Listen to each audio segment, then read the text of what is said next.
guys, I am Vivek, and in this class we will learn about the conditions necessary for rusting and methods to prevent rusting.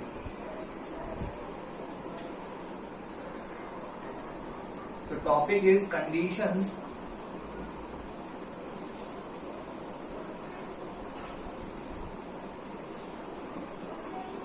necessary for rusting. Rusting होने के लिए क्या क्या condition चाहिए? तो बेटा ये दो कंडीशन है. First condition, presence of oxygen और एयर. पहली कंडीशन है प्रेजेंस ऑफ ऑक्सीजन या फिर air. Second condition, presence of water और मॉइस्चर. तो बेटा ये रस्टिंग होने के लिए आपको दो कंडीशन चाहिए होती हैं, एक तो ऑक्सीजन की प्रेजेंस और दूसरी वाटर की प्रेजेंस. ठीक है.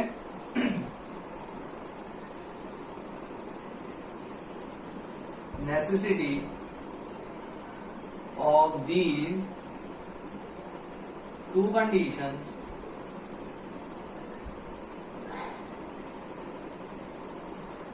can be understood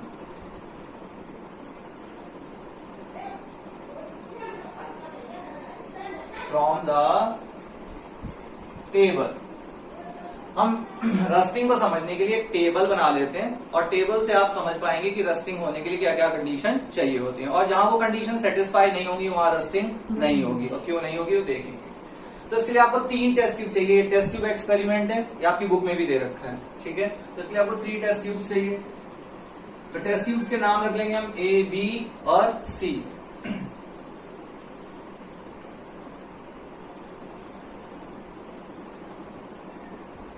test tubes, first column test tubes के लिए, second column conditions, third column observation, fourth column conclusion,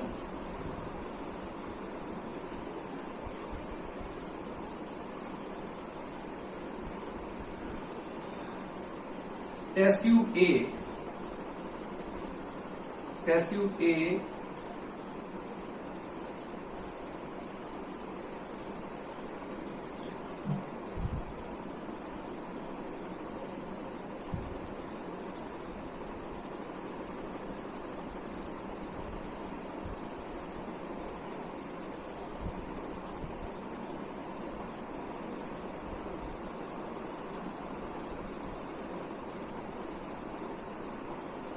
this is test tube A.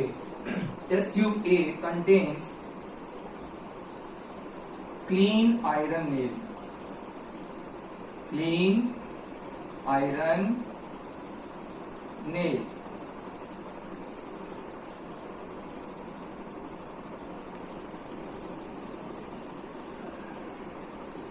This is boiled water.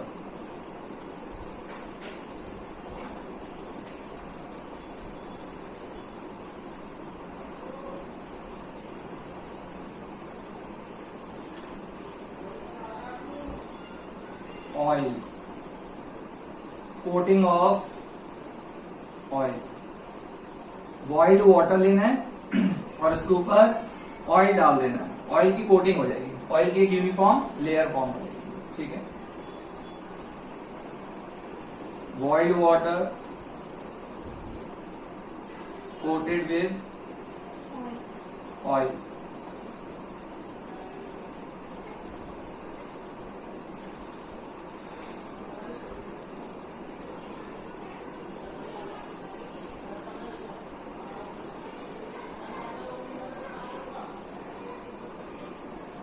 Cork. Then seal the test tube with the help of cork. Okay. So this test tube contains only water. There is presence of water, but no oxygen.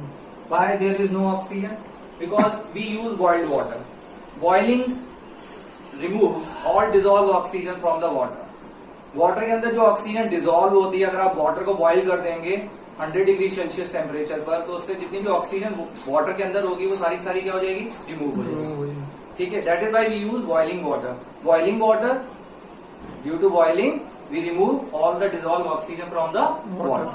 ठीक है. Why we use coating of oil. Oil prevent the entry of further entry of the oxygen in test tube.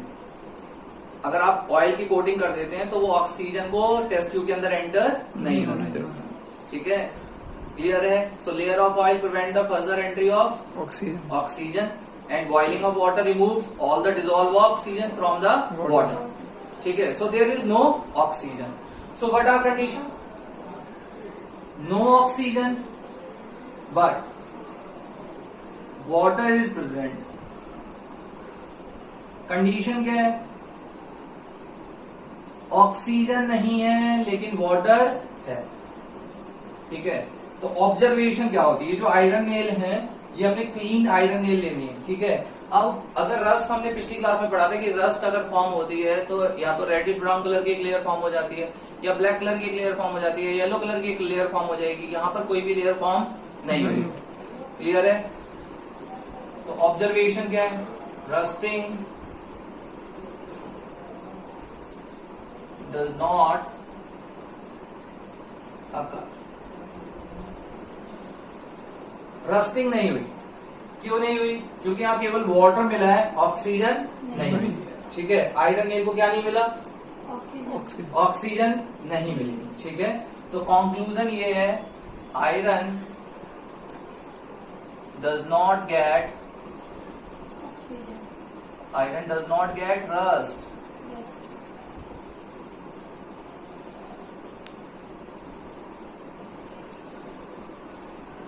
When there is no oxygen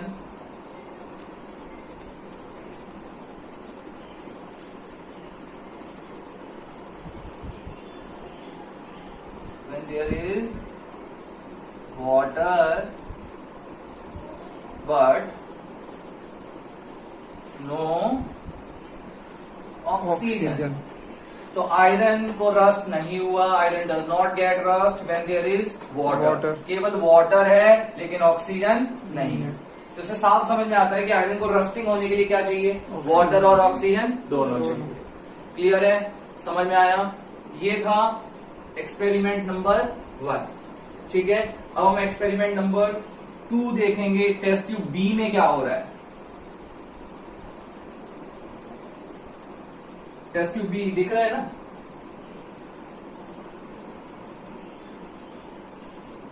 test tube be contain clean iron nail. Clear है ये?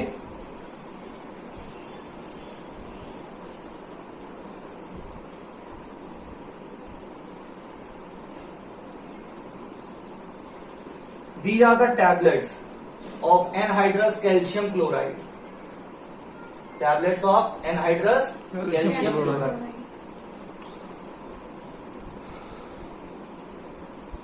Anhydrous calcium chloride. Calcium chloride formula CaCl2. Clear है? यहां तक दिख रहा है? हाँ. ठीक है.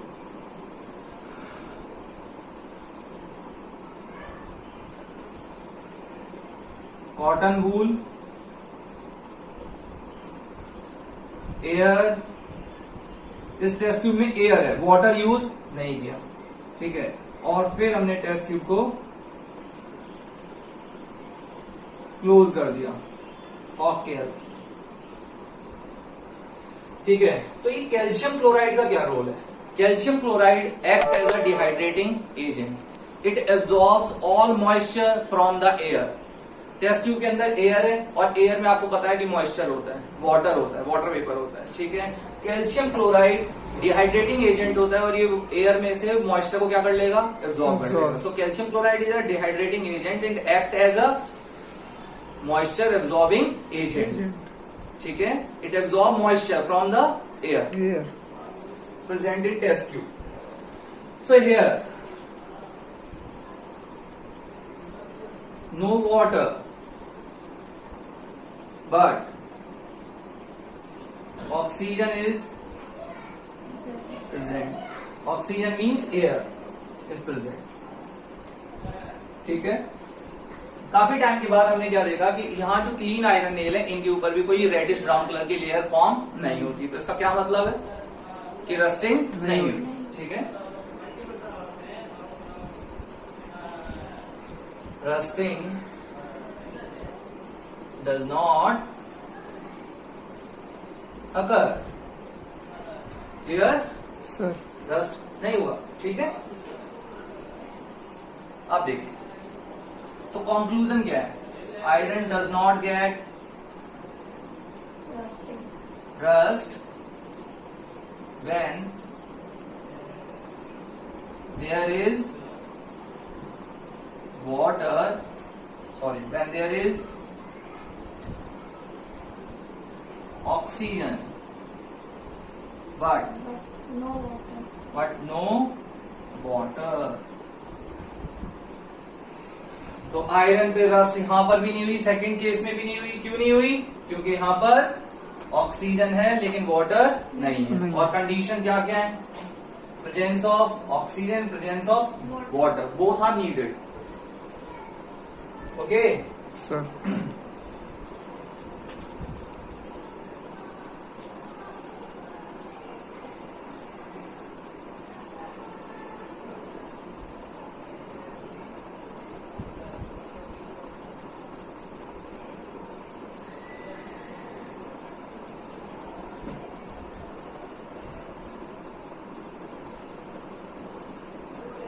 Now we will take the case of test tube C. In test tube C contain clean nail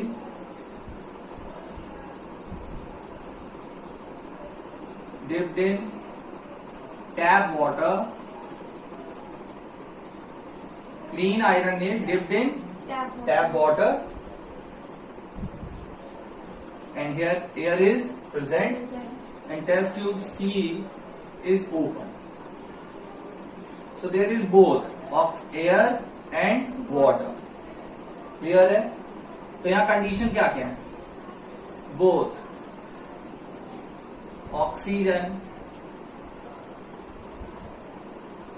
and water is present. Both oxygen and water is present. Oxygen और वाटर दोनों ही क्या हैं? प्रेजेंट. ठीक है.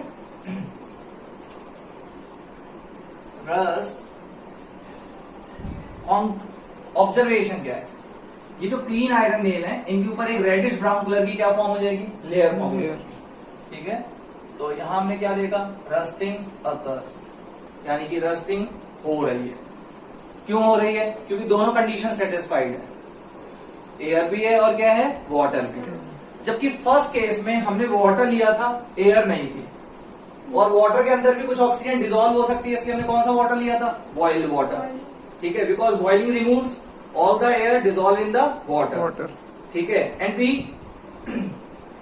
Use layer of oil because oiling prevent the further entry of oxygen in test tube. ठीक है. और यहां पे हमने टेस्ट ट्यूब को ओपन रख दिया है. ओपन है टेस्ट ट्यूब तो इसमें एयर की प्रेजेंस भी है और किसकी प्रेजेंस? और टैप वाटर यूज किया तो वाटर, दोनों प्रेजेंट है. ठीक है. इसलिए यहाँ पर एक रेडिश ब्राउन कलर की लेयर आयरन नेल्स के ऊपर क्या हो जाएगी? फॉर्म हो जाएगी. आयरन नेल्स के ऊपर एक रेडिश ब्राउन कलर की लेयर फॉर्म हो जाएगी. क्लियर है? समझ में आ गया? और जो रेडिश ब्राउन कलर की जो लेयर फॉर्म हुई है वो क्या है? रस्ट है. रस्ट होता है रस्ट आपने पढ़ा भी था, Fe2O3 डॉट XH2O. ये रस्ट है. हाइड्रेटेड आयरन ऑक्साइड क्या बोलते हैं? इसका केमिकल नेम क्या है? Hydrated iron oxide. ये लास्ट क्लास में हमने इसके बारे में अच्छे से बात कर ली. ठीक है. तो कंक्लूजन क्या है? for rusting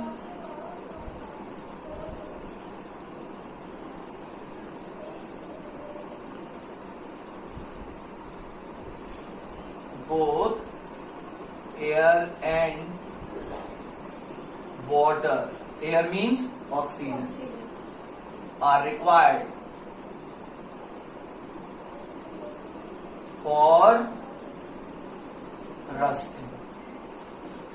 तो बेटा जी ऐसे आप लिख सकते हैं, पहले आप एक कॉलम में टेस्ट ट्यूब्स दिखाइए, दूसरे में आपको क्या दिखाना है, कंडीशन दिखानी है, थर्ड कॉलम में आप क्या दिखाएंगे, ऑब्जर्वेशन, फोर्थ कॉलम में आप क्या दिखाएंगे, कंक्लूजन. ठीक है, तो यहाँ एक टेबल में आप पूरी एक्टिविटी को एक्सप्लेन कर सकते हैं. ठीक है, और आपको क्या क्या चीजें चाहिए थी वो मैंने आपको सारी बता दी है. ये हमारी टेस्ट ट्यूब ए है, ये बी है, जगह खाली नहीं थी तो नीचे नहीं बना पाए तो हमने ऊपर बनाई है टेस्ट ट्यूब सी. क्लियर है यहाँ तक, कोई तकलीफ? ठीक है. रस्ट केमिकल नेम आपको पता है, हाइड्रेटेड आयरन ऑक्साइड. ठीक है, और ये फ्लेकी होती है, फ्लेकी मीन्स एक्टिव लेयर है. ठीक है, ये जब भी आयरन ऑब्जेक्ट कभी भी मॉइस्ट लेयर में एक्सपोज हो जाते हैं तो उसके ऊपर ब्राउन कलर की एक लेयर फॉर्म हो जाती है जो कि बहुत एक्टिव लेयर होती है. एक्टिव का मतलब इट कैन पील ऑफ, वो आयरन के सरफेस से पील ऑफ हो जाती है, हट जाती है और नेक्स्ट सरफेस एक्सपोज हो जाता है एयर में.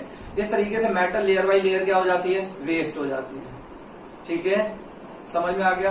अगर ऑक्सीजन और मतलब कि मॉइस्ट एयर की प्रेजेंस में एक मेटल का सरफेस एक्सपोज हो जाए और उसके ऊपर कोई लेयर फॉर्म हो जाए, और वो लेयर दो नेचर हो सकते हैं, या तो एक्टिव लेयर, एक्टिव नेचर हो सकता है या फिर पैसिव नेचर हो सकता है. एक्टिव नेचर होगा तो वो सरफेस से पील ऑफ हो जाएगी, नेक्स्ट सरफेस एक्सपोज होगा, फिर नेक्स्ट सरफेस पे वही लेयर फॉर्म हो जाएगी, फिर वो पील ऑफ हो जाएगी, थर्ड सरफेस ऐसे एक्सपोज होगा. इस तरीके से metal layer by layer damage हो जाएगी, इससे मेटल की स्ट्रेंथ रिड्यूस हो जाती है. ठीक है, लेकिन सभी मेटल्स के केस में ऐसा नहीं हो, तो वो हम देखेंगे किस मेटल के केस में ऐसा नहीं है. ठीक है, बाकी जितनी भी मेटल्स हैं, अगर वो नोबल मेटल को छोड़ दिया जाए, गोल्ड और प्लैटिनम को छोड़ दिया जाए, बाकी जितनी भी मेटल हैं अगर वो मॉइस्ट एयर के कांटेक्ट में आती हैं तो एयर में कुछ ना कुछ केमिकल्स होते हैं, मॉइस्चर होता है, ऑक्सीजन, कार्बन डाइऑक्साइड जैसी गैसेस हैं, इनसे मेटल के सरफेस रिएक्ट कर जाते हैं और एक लेयर फॉर्म कर सकते हैं.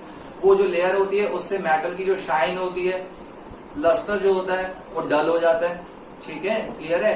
लेकिन डल होने के बावजूद भी ये लेयर दो नेचर की हो सकती है, या फिर एक्टिव हो सकती है या फिर क्या हो सकती है, पैसिव हो सकती है. अगर एक्टिव लेयर है तो मेटल के लिए बिल्कुल भी अच्छी नहीं है, इससे मेटल की स्ट्रेंथ रिड्यूस हो जाएगी. लेकिन अगर पैसिव लेयर है तो वो मेटल जो सेकंड लेयर है, थर्ड लेयर है, फोर्थ लेयर है, उनको वो प्रोटेक्ट करती है. ठीक है,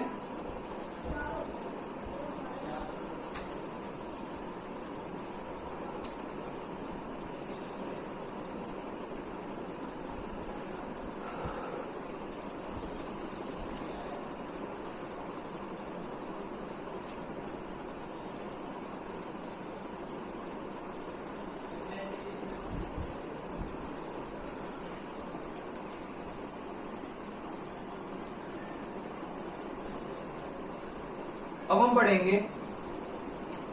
methods to prevent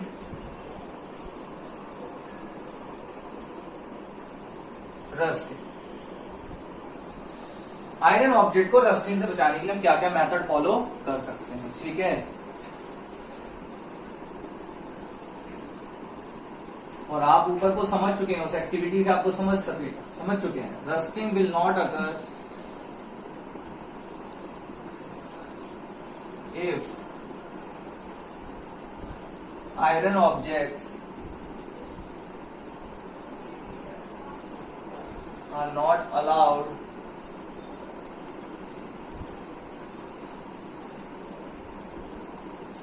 to come in contact with damp air. Damp air means air which contains moisture. ठीक है, तो हम रस्टिंग कब नहीं होती, rusting will not occur if iron objects are not allowed. अगर आयरन ऑब्जेक्ट्स को हम अलाउ ना करें, किसके कांटेक्ट में आने से, डैम्प एयर के कांटेक्ट में आने से. ठीक है, कैसे भी आपको आयरन ऑब्जेक्ट को बचाना है मॉइस्चर और ऑक्सीजन के कांटेक्ट में आने से. ठीक है, तो इसके लिए पहला मेथड है, फर्स्ट मेथड, बाय ऑयलिंग,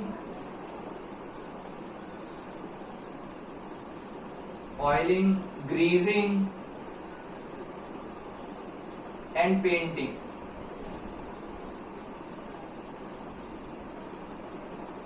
जैसे आपने देखा होगा घर में आयरन की ग्रिल्स होती हैं, गेट होते हैं, तो उनको हम पेंट कर देते हैं। पेंट करने से क्या होता है, या उनके कुछ पोर्शन जिनमें हम पेंट नहीं कर पाते उनमें हम थोड़ा ऑयल डाल देते हैं, ठीक है, या ग्रीस लगा देते हैं। ऑयलिंग, ग्रीजिंग या पेंटिंग से क्या होता है, जो डैम्प एयर होती है, मॉइस्चर या एयर दोनों ही आयरन ऑब्जेक्ट के कांटेक्ट में नहीं आ पाते। ठीक है, क्लियर है, समझ में आ गया सर? तो हम ऐसा क्यों कर रहे हैं? So that by doing this, कोई पूछे आपसे तो आप ऐसा लिख देना, by doing this iron objects cannot come in contact with moisture and air और मॉइस्चर के कांटेक्ट में नहीं आ पाएगा। ठीक है, ऐसा करने से आयरन ऑब्जेक्ट कभी भी मॉइस्चर और एयर के कांटेक्ट में नहीं आएगी। सेकंड मेथड है बाय गैल्वेनाइजेशन।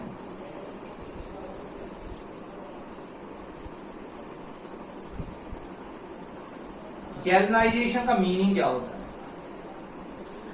देखिए, आयरन से लेस रिएक्टिव लेयर है जिंक। क्लियर है, समझ में आ गया? मतलब कि जिंक जो है वो एयर की प्रेजेंस में आने से करोड नहीं होती। ठीक है, आयरन के ऊपर जो लेयर, अगर आयरन ऑक्सीजन या मॉइस्चर के कांटेक्ट में आ जाता है तो उसके ऊपर रस्ट फॉर्म हो जाती है। तो उसके ऊपर अगर हम जिंक की लेयरिंग कर दें, किसकी लेयर कर दें? जिंक की, तो एयर के कांटेक्ट में कौन आएगा? जिंक आएगा।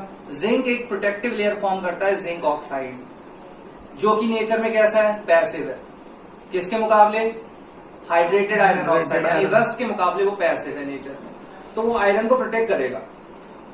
हाँ, अगर जिंक ऑक्साइड एक्टिव होता तो वो खुद भी पील ऑफ हो जाता, फिर आयरन का सरफेस क्या हो जाता है? एयर में एक्सपोज हो जाता। ठीक है, तो हर एक मेटल जब भी मॉइस्चर या एयर के कांटेक्ट में आती है, या उसमें एयर में कुछ केमिकल्स प्रेजेंट है उसके कांटेक्ट में आती है, तो हर एक मेटल पे कोई ना कोई लेयर फॉर्म हो जाती है। पर लेयर जो फॉर्म हो रही है उसका नेचर स्टडी कीजिए कि वो एक्टिव है या पैसिव है। अगर पैसिव है तो वो आयरन को प्रोटेक्ट करेगी। ठीक है, इसलिए हम आयरन के ऊपर किसकी लेयर कर देते हैं? जिंक की लेयर कर देते हैं, क्योंकि जिंक जब एयर में एक्सपोज होगा तो जिंक ऑक्साइड की लेयर फॉर्म करेगा, और zinc oxide is more passive than hydrated iron oxide. Clear है? गैल्वेनाइजेशन, जैसे आपने देखा होगा सैनिटरी पाइप्स होते हैं, उन सैनिटरी पाइप्स को हम कहते हैं जीआई पाइप्स। जो घरों में पानी की फिटिंग के लिए जो पाइप लगाते हैं उनको हम जीआई पाइप्स कहते हैं। वो आयरन के ही पाइप्स होते हैं, पर वो गैल्वेनाइज्ड आयरन पाइप्स होते हैं, उसका नाम ही है GI pipes. GI pipes means galvanized iron pipes, इसलिए उनका रस्टिंग नहीं होती। क्लियर है? तो गैल्वेनाइजेशन का मतलब क्या है? Coating of zinc over iron articles. Iron के आर्टिकल्स के ऊपर किसकी लेयर कर दें? जिंक की लेयर। ठीक है। Third method by alloying.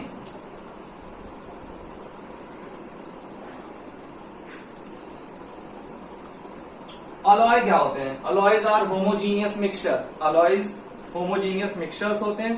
ठीक है, these are the homogeneous mixture of two और मोर मेटल्स एंड मेटल और नॉन मेटल्स। मेटल, दो या दो से ज्यादा मेटल्स का मिक्सचर होंगे, या मेटल और नॉन मेटल का क्या होंगे? मिक्सचर होंगे। ठीक है, अलॉयज क्या करते हैं? What is the function of alloy? They improve the strength of metal.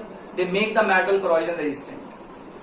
अगर आप किसी भी मेटल का अलॉय तैयार कर देते हैं तो वो उस मेटल की स्ट्रेंथ को इंप्रूव कर देता है। ठीक है, और मेटल को corrosion रेजिस्टेंट बना देता है। क्लियर? जैसे हमने केस देखा है स्टील। स्टील क्या होता है? आयरन और कार्बन। आयरन मेटल है, कार्बन नॉन मेटल है। ठीक है, समझ में आया? दोनों का एक होमोजीनियस मिक्सचर तैयार किया जाता है। ठीक, एक रिक्वायर्ड प्रोपोर्शन में एक मिक्सचर तैयार किया जाता है, और उसके बाद जब स्टील बन जाता है तो उसमें इतनी जल्दी रस्टिंग नहीं होती है। क्या मेरी बात समझ में आ रही है? ठीक है, ऐसे आपके घर में स्टेनलेस स्टील के बर्तन होते हैं, यूटेंसिल्स जो होते हैं वो किसके होते हैं? Stainless steel. ठीक है, वो भी क्या है? एक अलॉय है। ठीक है, निकल है, क्रोमियम है, आयरन है उसके अंदर। ठीक है, एक राइट प्रोपोर्शन में जब हम इन तीनों मेटल को मिक्स करते हैं तो उससे अलॉय फॉर्म हो जाता है स्टेनलेस स्टील, जो कि रस्ट फ्री है, जिसपे कोई रस्टिंग नहीं होती। तो अलॉइंग करने से भी आप क्या कर सकते हैं, रस्ट होने से बचा सकते हैं। ठीक है, इसका एग्जाम्पल मैं आपको दे देता हूं, स्टेनलेस स्टील,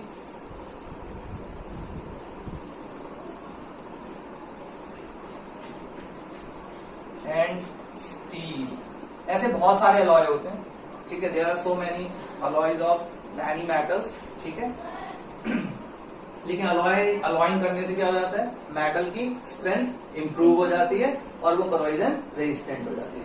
और कोई पूछे अलॉय क्या होते हैं, alloys are the homogeneous mixture, ठीक है, ऑफ टू और मोर मेटल्स और metal and non metal.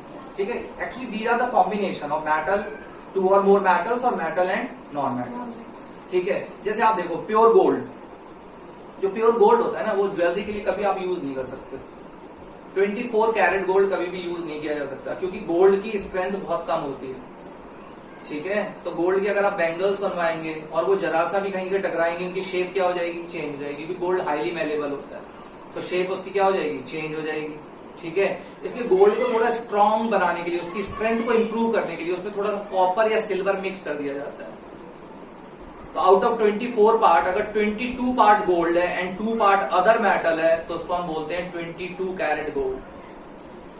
20 carat gold means out of 24 part 20 part is gold and 4 part is other metal. Clear है? अब हम ऐसा गोल्ड में क्यों कर रहे हैं, क्यों दूसरी मेटल मिक्स कर रहे हैं, गोल्ड की स्ट्रेंथ को इंप्रूव कर रहे हैं। ठीक है, क्योंकि वो हाईली मेलेबल और डक्टाइल मेटल, वो अपनी शेप बहुत जल्दी क्या कर जाएगा, चेंज कर जाएगा। ठीक है, तो अलॉइंग करने से मेटल करोजन रेजिस्टेंट हो जाती है, क्लियर है, और इसकी स्ट्रेंथ क्या हो जाती है, इंप्रूव हो जाती है। तो ये alloying by electroplating.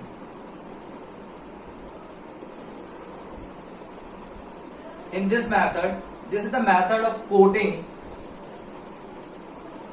of metals like chromium or silver over iron articles. Iron articles के ऊपर क्रोमियम की लेयरिंग कर दी जाती है। जैसा आपने देखा होगा साइकिल के हैंडल आयरन के ही बने होते हैं, या कार का बम्पर, कार के आगे प्रोटेक्टिव पार्ट लगाया जाता है, बम्पर जो होता है। ठीक है, या कार के आपने हैंडल्स देखे होंगे, बड़े शाइनी होते हैं। ठीक है, तो क्यों ऐसा, मतलब वो शाइनी है तो वो आयरन के, लेकिन वो रस्टिंग ना हो, कार की शाइन खराब ना हो। ठीक है, उसके आगे वो उसका लुक बहुत बेटर हो, अपीयरेंस बहुत बेटर हो मेटल का, तो आयरन के ऊपर क्रोमियम की क्या कर दी जाती है, लेयरिंग कर दी जाती है। जैसे आपने साइकिल के हैंडल देखे होंगे, साइकिल के हैंडल हमेशा चमकते रहते हैं, उनकी शाइन हमेशा रहती है। वो शाइनी जो मेटल उसके ऊपर आयरन के ऊपर लगा हुआ वो क्रोमियम है, उससे साइकिल के हैंडल का अपीयरेंस बेटर हो जाता है। ठीक है, साथ साथ जो आयरन है वो करोजन रेजिस्टेंट हो जाता है। क्या मेरी बात समझ में आ गई? ठीक है, फिफ्थ है बाय एनोडाइजिंग। एनोडाइजिंग का मतलब होता है coating of aluminium oxide layer over iron articles. अच्छा, इलेक्ट्रोप्लेटिंग किसकी हेल्प से किया जाता है, इलेक्ट्रिसिटी की हेल्प से किया जाता है। तो coating of metals like chromium और silver over iron articles with the help of electricity. ये मेटल, एक चैप्टर आएगा मेटल एंड नॉन मेटल, उसमें आप समझ जाएंगे इस मेथड को।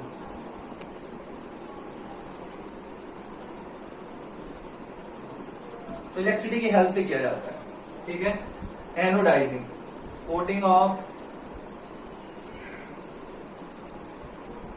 Aluminium oxide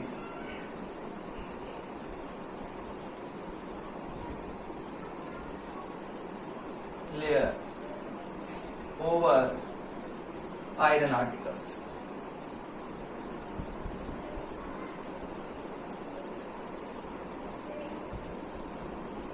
So these are some methods which are being used to prevent rusting. Oiling, greasing and painting, galvanization, alloying, electroplating and anodizing. Clear है? Yes.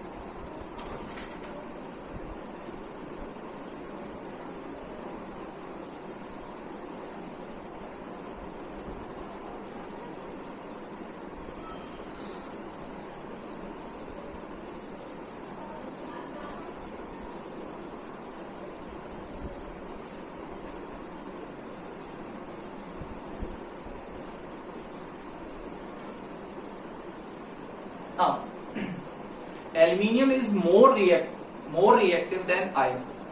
Aluminium is more reactive than iron. Despite of this limitation, it is used for packaging food stuff. Why? देखिए, aluminium iron के मुकाबले ज्यादा reactive है, वो जल्दी से oxygen से रिएक्शन करती है। इस लिमिटेशन के बावजूद भी फूड स्टफ को, चपातियों को पैक करने के लिए हम एल्यूमिनियम फॉइल का यूज करते हैं। क्यों? इतनी रिएक्टिव है कि वो ऑक्सीजन से बहुत जल्दी रिएक्शन कर लेती है। क्लियर है? इससे आपका और इससे आपके फूड का ऑक्साइडेशन हो सकता है। क्या मेरी बात समझ में आ रही है? फूड का क्या हो जाएगा? ऑक्साइडेशन हो जाएगा। और आपने पढ़ा है कि oxidation of fats and oils present in food is called rancidity. ठीक है?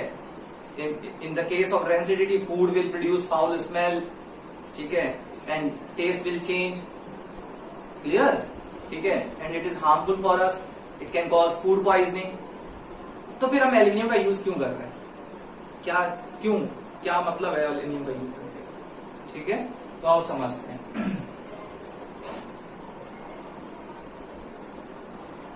ये क्वेश्चन आपसे पूछा जा सकता है कि एल्यूमिनियम आयरन के मुकाबले ज्यादा रिएक्टिव है, फिर भी हम फूड स्टफ को पैक करने के लिए हम एल्यूमिनियम फॉइल का यूज क्यों करते हैं, इस लिमिटेशन के बावजूद भी। तो देखिए, आंसर आप लिखेंगे when aluminium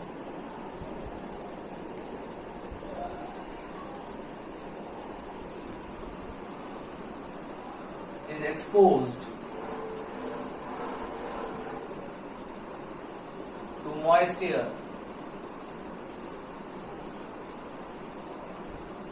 it forms a stable layer of aluminium oxide. Formula of aluminium oxide is Al2O3. So when aluminium is exposed to moist air, it forms a layer of aluminium oxide. Clear? It makes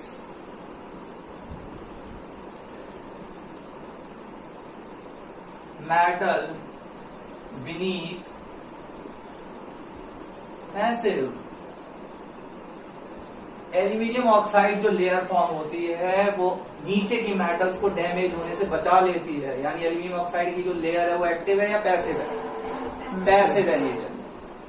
ठीक है, ये prominent layer होती है, stable layer होती है, पील of नहीं होती। Iron objects के ऊपर से पील ऑफ नहीं होती। क्लियर है? यहां तक समझ में आया? It is a very stable. ठीक है, it makes the metal beneath passive. That is it protect the metal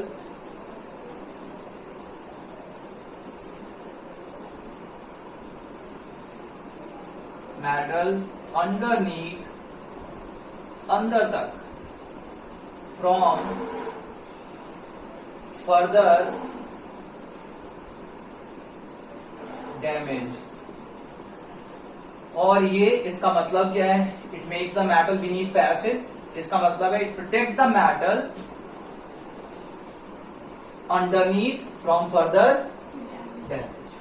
ठीक है, it is auto protection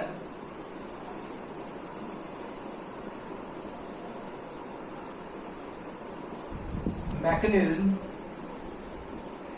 of aluminium।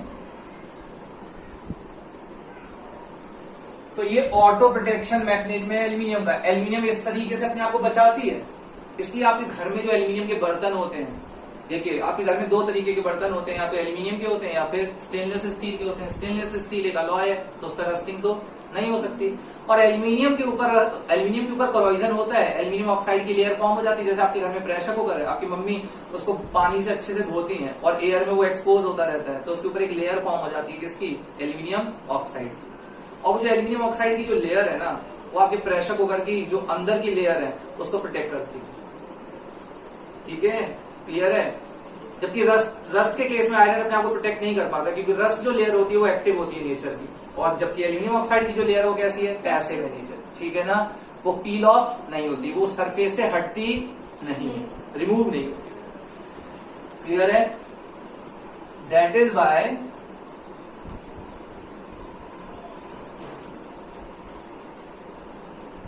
Aluminium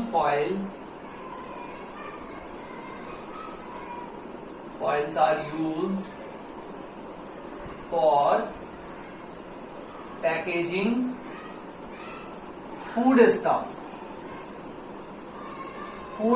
को पैक करने के लिए इसलिए एल्यूमिनियम फॉयल का यूज किया जाता है। कैसे, क्यों किया जाता है, देखें ध्यान से। मान लीजिए ये एल्यूमिनियम है, एल्यूमिनियम फॉयल है, क्लियर है। ये आपका कोई फूड है, ठीक है, इसके ऊपर आपने एल्यूमिनियम को रैप किया,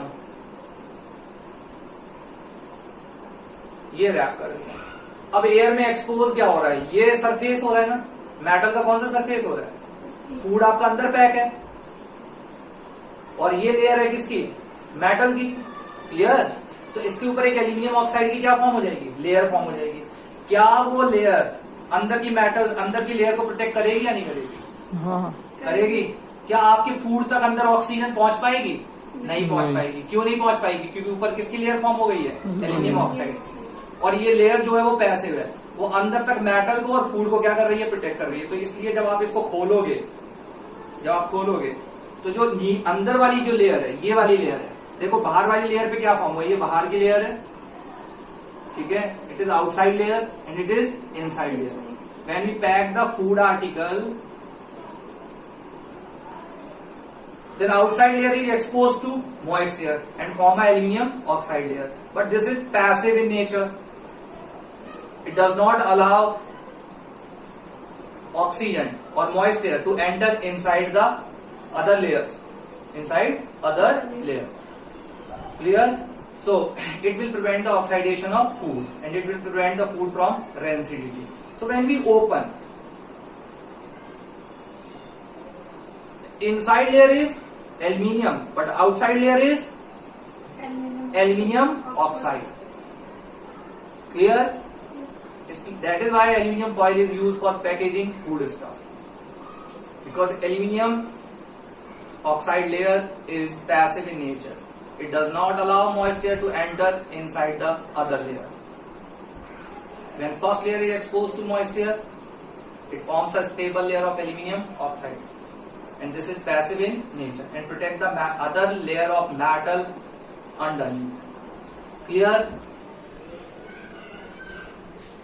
देखिए, एनसीईआरटी में क्वेश्चन है कि why magnesium ribbon should be clean before burning. ठीक है, तो इसका रीजन क्या है? When magnesium expose to air, it form a layer of magnesium oxide and magnesium carbonate.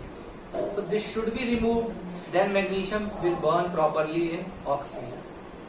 ठीक है, बर्न किसको करना है? मैग्नीशियम को बर्न करना है ना। लेकिन मैग्नीशियम, जब भी कोई भी मैग्नीशियम मेटल एयर में एक्सपोज होता है तो उसके ऊपर लेयर होती है किसकी, मैग्नीशियम ऑक्साइड और मैग्नीशियम कार्बोनेट की। ठीक है, इसलिए उसको बर्न करने से पहले साफ कर लो, तब जो बर्न हो रहा होगा वो मैग्नीशियम बर्न हो रहा होगा, ना कि मैग्नीशियम ऑक्साइड या मैग्नीशियम कार्बोनेट। क्लियर है? मेरे कहने का मतलब समझ रहे हो?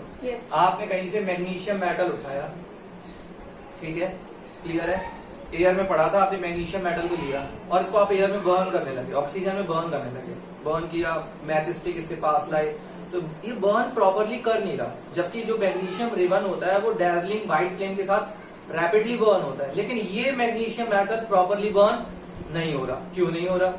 क्योंकि ऑलरेडी किसमें एक्सपोज था, एयर में एक्सपोज था। ठीक है ना, ये मैग्नीशियम पीस किसमें एक्सपोज था, एयर में, और इसके ऊपर लेयर है किसकी, मैग्नीशियम ऑक्साइड की। आप बर्न किसको करना चाहते हो, मैग्नीशियम को, ना कि मैग्नीशियम ऑक्साइड को। तो पहले ये लेयर हटाओ इसके ऊपर से, तो इसको सैंड पेपर से पहले क्या करना है, साफ करना है। But first it should be clean with the help of sand paper. ठीक है, then it will burn proper. तो हम मैग्नीशियम रिबन को पहले साफ क्यों करते हैं? आंसर लिखेंगे, this is done to remove a layer of magnesium oxide and magnesium carbonate which form over it due to the reaction of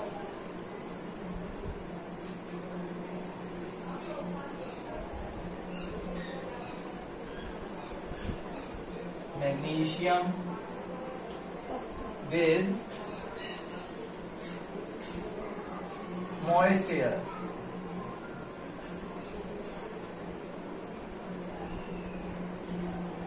Then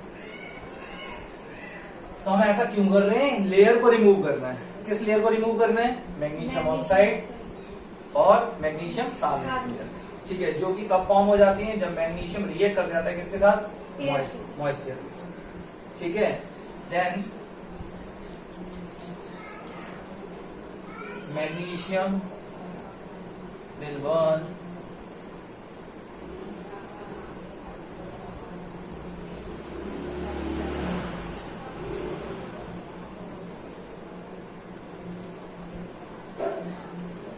then magnesium will burn properly in the presence of oxygen. So first we have to remove the layer of magnesium oxide or magnesium carbonate which form over magnesium due to the reaction of magnesium with moist air. First it should be clean, these layers should be clean, then magnesium will burn properly in air. ठीक है, तो बेटा यहाँ से आपका एक chapter, first chapter खत्म हो जाता है। ठीक है, एनसीईआरटी में एक और क्वेश्चन है, वो बड़ा इंपॉर्टेंट क्वेश्चन है, वो भी हम देख लेते हैं एक बार।